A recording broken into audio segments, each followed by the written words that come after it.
Hello class 10th। कैसे हैं आप लोग बेटा? चलिए हम लोग सैम्पल पेपर सॉल्व कर रहे थे कुछ चैप्टर टेस्ट के लिए। मैंने आपको अर्थमेटिक प्रोग्रेशन क्लास 10th कुछ क्वेश्चंस का सेट दिया था। उसमें से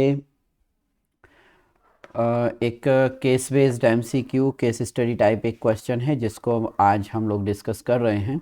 ठीक है, चलिए रीड करते हैं। Kartik sir paying a loan, first instalment is this. देखिए कार्तिक एक लोन लेता है और उसमें जो फर्स्ट इंस्टॉलमेंट है वो 100 रुपीज़ है और उसके बाद ही increase the instalment by 5 rupees 5 every month. देखिए तो यहाँ आप ऐसे समझ लीजिए, बेसिकली क्वेश्चन पढ़ के समझ में आ रहा है कि ये एक एपी का क्वेश्चन है जिसमें ए यानी कि जो फर्स्ट मंथ जो पेमेंट देता है ए इज़ इक्वल टू वो है 100 rupees. So A is equal to 100 rupees and every month वो इंक्रीज करता है 5 रुपीज़ को। ठीक है, तो ये हमारा हो जाएगा डी। इन दिस केस आपको ए पता है, डी पता है। अब आपको जनरल टर्म का फॉर्मूला मैं पहले ही बता देता हूँ। टी एन या कुछ लोग इसको ए एन भी लिखते हैं, तो वो हो जाएगा A plus n-1 into D. Okay, now तो देखिए अगर फर्स्ट मंथ वो 100 देता है और नेक्स्ट मंथ 105, तो क्वेश्चन नंबर 1 रीड करते हैं। AP form from the given situation. तो ठीक है, फर्स्ट मंथ जिसमें भी 100 है, ऑब्वियसली इन्होंने काफ़ी इजी दे दिया है कि फर्स्ट टर्म सिर्फ एक ही ऐसा ऑप्शन है जिसमें 100 है। तो इस क्वेश्चन को तो ज़्यादा डिटेल में डिस्कस करने की ज़रूरत नहीं है, डायरेक्ट 100 प्लस 105 सेकेंड और 110। हाँ, अगर यहाँ कुछ डिस्टर्बेंस होता तो हम समझ सकते थे, बट ठीक है। तो इसका आंसर ए है। होप आपको इसमें कोई दिक्कत नहीं हुई होगी। तो यहाँ पे आपकी जो फर्स्ट एपी हुई वो आपकी हो गई 100,105, यानी कि आप इसे बोल सकते हैं 100 प्लस 5। और फिर आपका हो गया 110 यानी कि 105 प्लस 5। तो देखिए एवरी मंथ जो इंक्रीमेंट हो रहा है वो प्लस 5 रुपीज़ का हो रहा है। ठीक है, तो इस तरह से आपसे क्वेश्चन नंबर 1 आपको समझ में आ गया होगा। होप कोई दिक्कत नहीं होगी। आते हैं अगले क्वेश्चन की तरफ। Amount Kartik will pay in 30th instalment की बात हो रही है, यानी वो T30 की बात कर रहे हैं। ठीक है, सो आप लिख सकते हैं a प्लस 30-1 इंटू डी। यहाँ देखिए आपका ये एक स्टैंडर्ड फार्मूला है, general term of arithmetic progression, इसको ध्यान रखिएगा। ठीक है, तो अब आप वैल्यू पुट कर दीजिए। दिस इज़ 100 प्लस 30-1 क्या हो जाएगा आपका 29 इंटू, और डी की वैल्यू है आपकी 5। सो दिस इज़ 100 प्लस अपना 45, 4 कैरी लिया। ठीक, और 10 से 14 है तो 14, यानी अब आपका ऐड करेंगे सो ये आएगा 245 रुपीज़। ठीक है, T30 यानी कि जो उसकी 30th इंस्टॉलमेंट होगी वो 245 रुपीज़ होगी। ठीक है, तो इस तरीके से इसका आंसर डी हो जाएगा। आते हैं अब थर्ड के लिए। इफ फेस कार्तिक का ये टी आप यहाँ मान के चलिए कि ये nth इंस्टॉलमेंट है। लेट कर लीजिए, let this is the nth installment. ठीक है, so T N is equal to A plus n-1 into D. ये हो जाएगा आपका 795 is equal to 100 plus n-1 into 5। एक तरीका है आप 5 को अंदर मल्टीप्लाई कर लीजिए, बट मैं आपको सजेस्ट करूंगा कि आप ये तरीका मत लगाया करिए। आप सबसे पहले जो आपके लिए आसान होगा, आप n-1 की वैल्यू फाइंड आउट कर लीजिए। ठीक है, तो उसके लिए आपको क्या करना है, 795 माइनस 100 इज इक्वल टू ये हो गया आपका n-1 इंटू 5।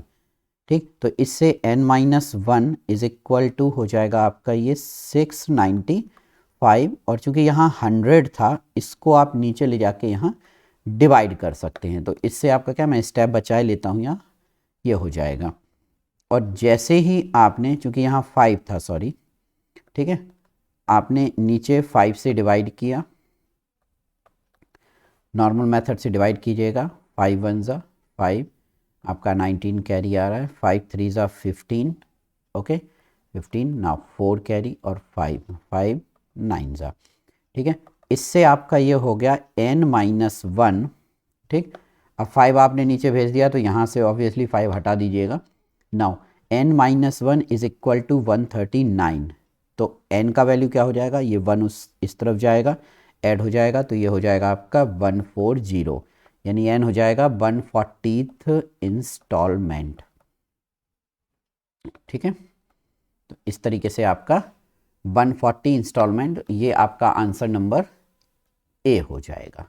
ठीक है, होप ये क्लियर हो गया होगा। आते हैं इसके जो थर्ड पार्ट हम कंप्लीट कर चुके हैं, अब फोर्थ पार्ट की तरफ आते हैं। Total amount paid in 13th and 17th instalment. Okay, देखिए T13 प्लस T17, T13 ने क्वेश्चन कर चुके हैं, ऑब्वियसली सबको पता है T13 A प्लस 12D होगा, और T17 आपका होगा A plus 16D। Okay, now this is 2A plus, आप ऐड कीजिए इसको, तो ये हो जाएगा 28th D। 2 बाहर कॉमन लीजिए, थोड़ा इजी करने की कोशिश करते हैं, ये हो जाएगा 14 into D।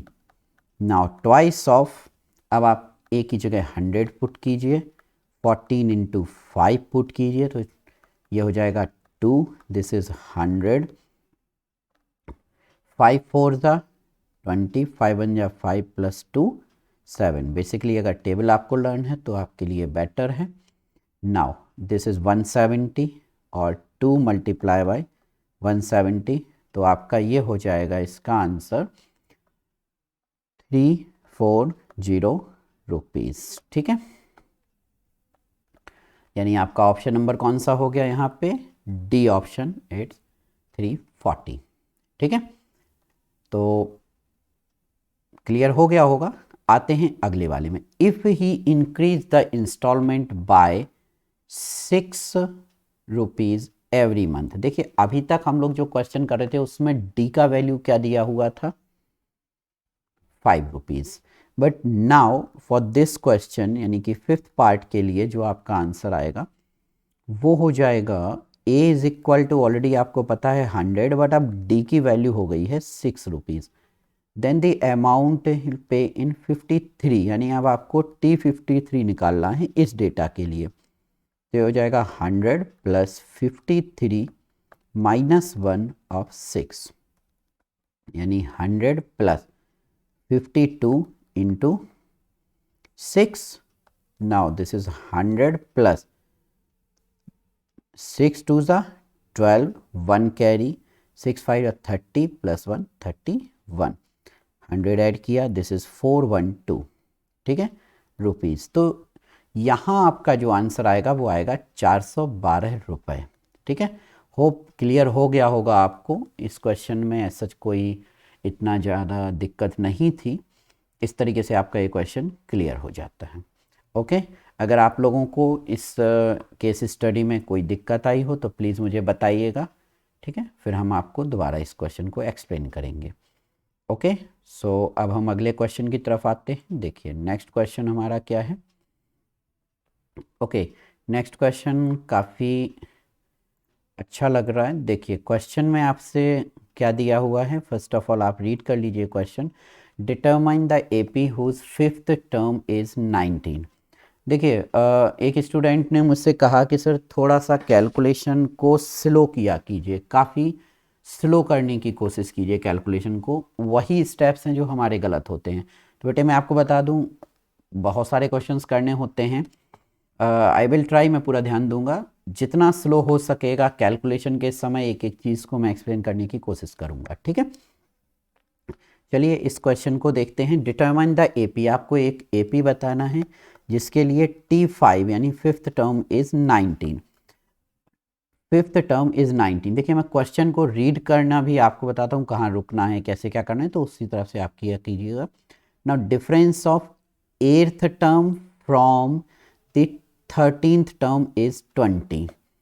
Difference of eighth term from the 13th term, तो 13th टर्म से आपको 8th टर्म सब्ट्रैक्ट करना है और उसका जो डिफरेंस है वो आपको 20 दिया हुआ है।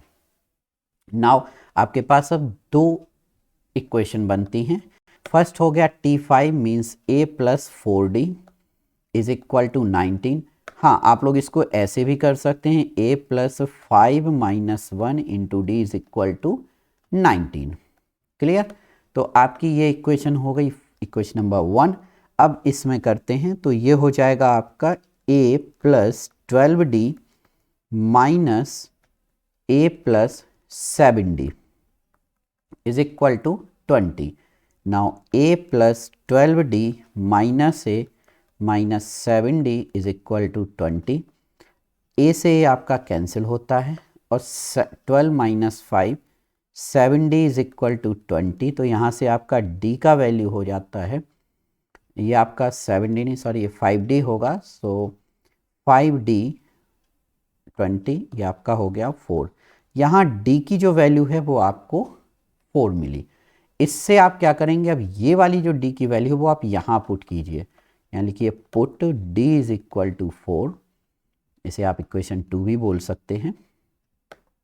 इन equation 1 now A plus 4 into 4, ठीक है, इज इक्वल टू 19 जो आपको क्वेश्चन में दिया हुआ था।